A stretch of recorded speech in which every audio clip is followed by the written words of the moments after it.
Bones जो हैं इनमें इस तरीके से ये होता है, सूचर्स होते हैं, तो इनकी मोल्डिंग हो सकती है, बड़ी इंपॉर्टेंट बात है।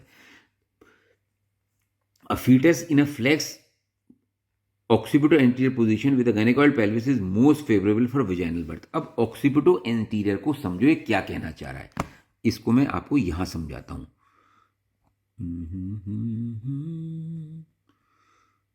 नहीं, यहाँ पे कहीं देखा, अब समझो इस बात को आपको।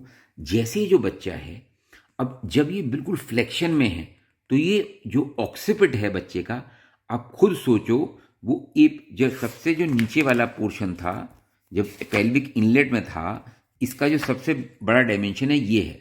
तो बच्चे का जो डायमेंशंस हैं लॉन्गेस्ट, वो भी इस तरीके से, तो बच्चा इस तरीके से आ रहा होगा। तो जब यहाँ पे बच्चा आ रहा है, तो ये सिम्फाइसिस प्यूबिस है, ये सेक्रम वाला रीजन है, यानी कि एनस वाला रीजन जो है। फीमेल जो है लिथोटमी पोजीशन में लेटी हुई है, पैर उसके इस तरीके से खुले में, तो ये पेल्विक आउटलेट दिखाई दे रही है आपको।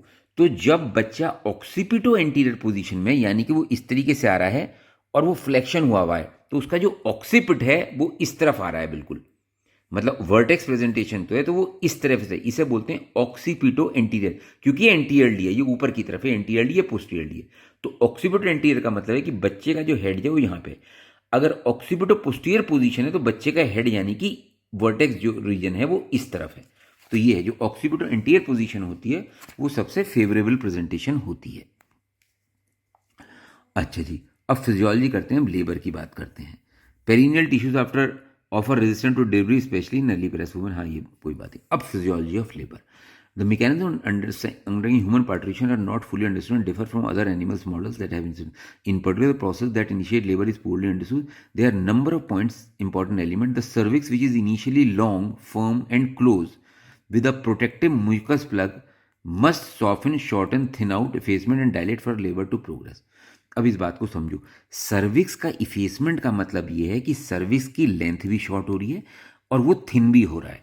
नॉर्मली क्या होता है, जब डिलीवरी होने से पहले ये जो सर्विक्स होता है बड़ा थिक होता है और क्लोज होता है बिल्कुल। भाई अगर ये ओपन होगा तो फिर तो बच्चा नीचे ही आ जाएगा। तो ड्यूरिंग जब ये प्रेगनेंसी होती है, सर्विक्स थिक होता है और क्लोज होता है। जब लेबर का टाइम आता है, सर्विक्स जो होता है ये ओपन करना शुरू कर जाता है और छोटा होना शुरू हो जाता है और थिन आउट होना शुरू हो जाता है। तो ये बड़ी इंपॉर्टेंट बात है कि cervix which is initially long, firm and close,